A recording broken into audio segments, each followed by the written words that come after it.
Hello guys, welcome back. आज की इस वीडियो में हम बात करने वाले हैं कि यदि कोई स्टूडेंट है जिसने किसी कॉलेज में एडमिशन ले रखा है और उसको किसी दूसरे कॉलेज में अब अपना एडमिशन ट्रांसफ़र करवाना है, तो ये सभी कॉलेजेस के लिए है, पर अभी पर्टिकुलर नोटिस हम होलकर कॉलेज का देख रहे हैं। तो यहाँ पर नव प्रवेशित मतलब कि जिन्होंने नया एडमिशन लिया है, तो फर्स्ट ईयर के स्टूडेंट्स एडमिशन लेने के बाद इन केस आपको अगर कभी लगता है कि भाई हमें तो अपने होम टाउन में ही जाना था, या कोई भी रीज़न के कारण आपको अपना कॉलेज यदि चेंज करना है, तो हायर एजुकेशन की तरफ से नोटिस आया है।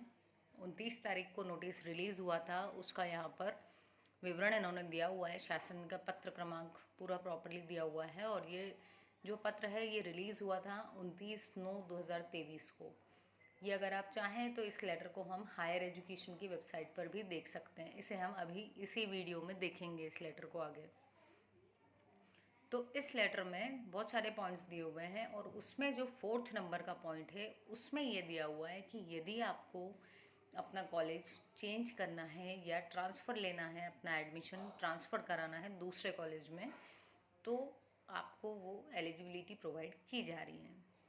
ठीक है, तो उसमें आपको क्या करना है कि आप अभी जिस कॉलेज में हैं वहाँ के कॉलेज के जो प्रोफेसर जो प्रिंसिपल हैं उनको तो आपको बताना ही है।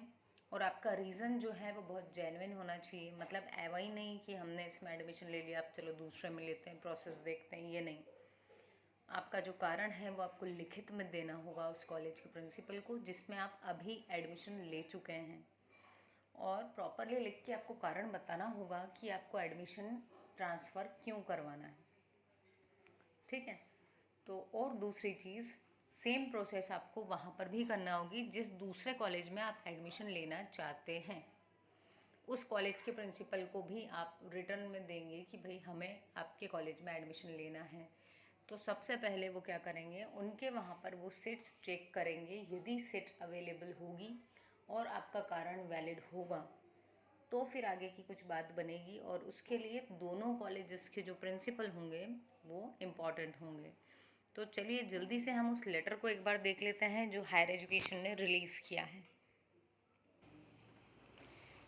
तो ये है वो लेटर जिसका जिक्र किया हुआ था उस नोटिस में, और ये 29 तारीख को रिलीज़ हुआ था, और ये इसका लेटर नंबर है। ऑफिशियली जो भी लेटर्स रिलीज़ होते हैं उनका कुछ क्रमांक होता है। ठीक है, तो ये उच्च शिक्षा मतलब हायर एजुकेशन मध्य प्रदेश ने ये रिलीज़ किया है। और ये किस किस को भेजा गया है, ये सारे प्राचार्य को, कुल सचिव को, सबको भेजा हुआ है। अब चलिए हम इसमें हमारा जो मेन फोकस पॉइंट है दैट इज़ पॉइंट नंबर 4। तो चौथे नंबर पॉइंट में क्या दिया हुआ है कि स्नातक और स्नातकोत्तर, मतलब कि अगर आप ग्रेजुएशन के स्टूडेंट हैं यूजी के तो भी, या अगर आप पोस्ट ग्रेजुएशन कर रहे हैं दैट इज़ अगर आप पीजी के स्टूडेंट हैं, एमएससी एमए एमकॉम कुछ भी कर रहे हैं और आपने अभी ही एडमिशन लिया है और आप अपना जो महाविद्यालय है उसका परिवर्तन करना चाहते हैं, तो ऐसी स्थिति में विद्यार्थी पर्याप्त कारण सहित, पर्याप्त कारण मतलब आपका रीज़न वैलिड होना चाहिए, तो आपको लिखित आवेदन प्रवेशित महाविद्यालय के प्राचार्य की सहमति के साथ, मतलब आप सबसे पहले क्या करेंगे, अपना लेटर बनाएंगे जिसमें आपने रीज़न लिखा हुआ है। फिर आप अपने जिसमें एडमिशन ले चुके हैं उनके प्रिंसिपल से मिलेंगे, उन्हें कन्विंस करेंगे, एंड यदि आपका रीज़न वैलिड होगा तो ऑब्वियसली जो भी प्रिंसिपल होंगे वो आपको सपोर्ट करेंगे और वो उस लेटर को फॉरवर्ड करने में आपकी हेल्प करेंगे। ठीक है, तो वो जो फॉरवर्ड करने में हेल्प करेंगे तो वो साथ में आपको एक सहमति पत्र देंगे। ठीक, या तो हो सकता है कि अलग से कोई फॉर्म हो, कुछ फॉर्मेट हो उसका, या हो सकता है कि जो आप कारण दे रहे हैं उनको उसी पे वो लिख दें कुछ कि अग्रेषित किया जाता है या प्रेषित किया जाता है कुछ भी, तो पर उससे उनकी सहमति झलकेगी कि वो भी आपसे सहमत हैं, आपका रीज़न वैलिड है और वो इसकी अनुशंसा करते हैं या वो रिकमेंड करते हैं कि इन्हें एडमिशन दिया जाए। ठीक, तो फिर उस लेटर को आपको कहाँ लेकर जाना है, उस महाविद्यालय में जिसमें आपको अपना प्रवेश स्थानांतरित करना है, उस महाविद्यालय में आप उसको लेकर जाएंगे और उसको प्रस्तुत करेंगे।